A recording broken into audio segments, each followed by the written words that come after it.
This video is sponsored by tryhackme, the world's largest cybersecurity learning platform that offers beginner-friendly and gamified cybersecurity education. Learn more about tryhackme in just a few moments. Red teaming, the job where you pretend to be the villain while hoping nobody mistakes you for the real one. It's all about breaking into anything and everything, finding vulnerabilities, exploiting them, and giving the blue team heart palpitations. All in the name of making security better. Let's dive into the technical chaos, unrealistic expectations, and existential crisis of being a red teamer. Red teaming isn't just about hacking, contrary to what everybody thinks. It's about simulating sophisticated adversaries while getting 3 weeks to do what an APT group spends 6 months planning. And the budget? Let's just say your state-sponsored adversary emulation might involve a Raspberry Pi, a Flipper Zero, and duct tape. Reconnaissance. Before you even think about trying to break into anything, there's Recon. Open source intelligence, passive network scans, and scouring employee social media for clues. You're basically a digital detective, except instead of solving crimes, you're planning legal ones. Pro tip, Trello boards named passwords. Goldmine. Adversary emulation. You're tasked with mimicking real-world threat actors. Fancy terms like TTPs get thrown around a lot, but in reality, you're balancing between let's be realistic and let's not destroy the production environment. And when you do pull off something slick, management says, no one's actually going to do that. No one, Sharon? Really? No one. In theory, you're simulating a real attack. In practice, you're fighting for admin rights on a test environment where Jenkins is already broken because someone forgot to renew the SSL certificate. Penetration testing. Let's clear something up. Penetration testing and red teaming are not the same. Despite what Sharon and management might think, pen testers look for vulnerabilities in networks, apps, and devices. They're the locksmiths of cybersecurity, checking if your doors are locked.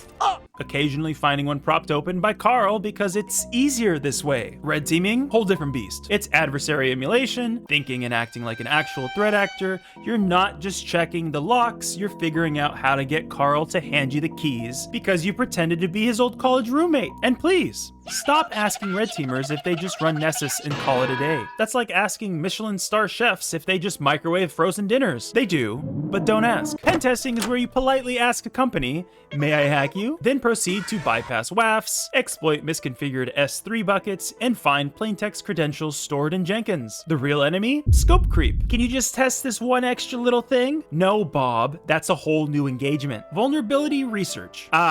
CVEs. Finding 0 days is the dream, until you realize you'll spend months reverse engineering firmware, only to discover the vendor doesn't care. We don't support security patches, they say. Fantastic. Bug bounty program? Non-existent. Exploit development. Writing custom payloads to bypass EDR. Sounds glamorous until you spend 12 hours debugging shellcode that won't pop a calc. And when you do succeed, management wonders, why didn't you just use Metasploit? Because that's not the point, Steve. C2 frameworks? Command and control frameworks like Cobalt Strike, Mythic, and Sliver are your lifelines, but Blue Team knows them inside and out, so now you're rolling your own, hoping to evade the behavior analytics while praying your homemade framework doesn't crash mid-demo. Nothing says professional quite like debugging your own malware. Social engineering, phishing campaigns, vishing calls, and pretexting. You're basically acting like a con artist, but without the money. And no matter how many clever phishing emails you craft, someone will inevitably say, our users are too smart for that. Spoiler, they're not. Carl clicked free cruise giveaway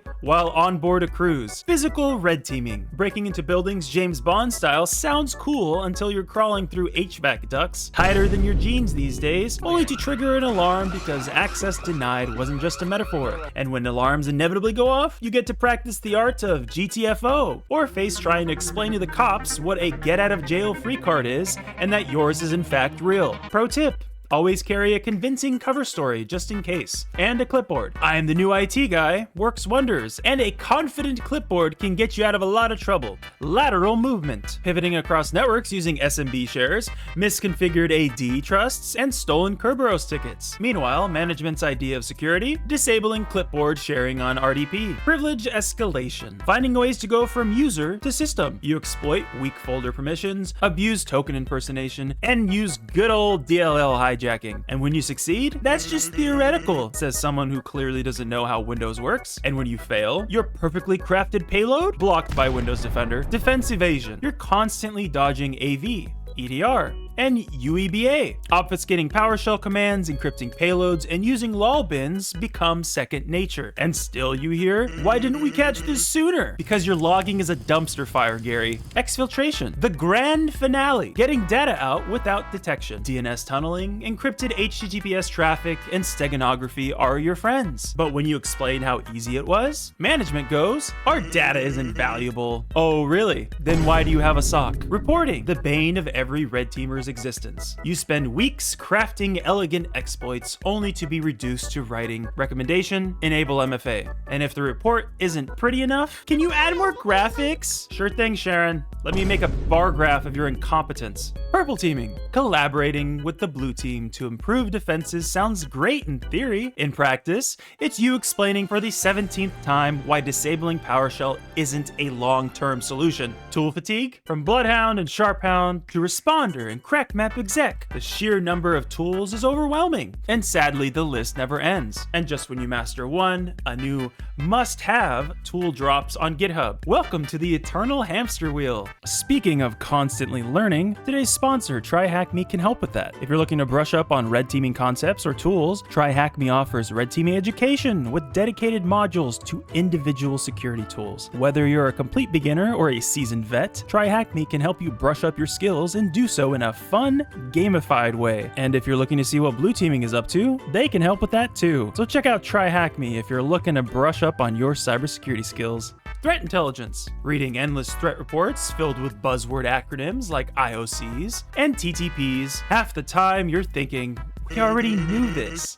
The other half, they're burnout. Red teaming is mentally exhausting. You're constantly switching between offensive creativity and defense documentation. And when you finally take a break, your manager says, we need you for an urgent engagement. Of course you do. Salary. Let's talk money. Because at the end of the day, even cyber ninjas have rent to pay. Because no one's buying a house in this economy. Red teaming can pay well, but here's the twist. Not always as well as other cybersecurity roles. Those GRC folks who write policies nobody reads? Yeah, they're cashing bigger checks while you're debugging C2 frameworks at 3 a.m. Meanwhile, threat hunters and SOC analysts get paid to monitor your chaos, and cloud security architects, they're buying Lamborghinis while you're explaining to your point of contact why you had to break into the CEO's office as part of the engagement. The red team glamour myth. Red teaming is glamorized like it's the rock star of cybersecurity. Everyone thinks it's all Hollywood hacker montages and high-stakes espionage. The truth? Most of the time, you're writing reports, looking up how to bypass EDR solutions, and wondering if that one failed payload is going to haunt you in your sleep. And yes,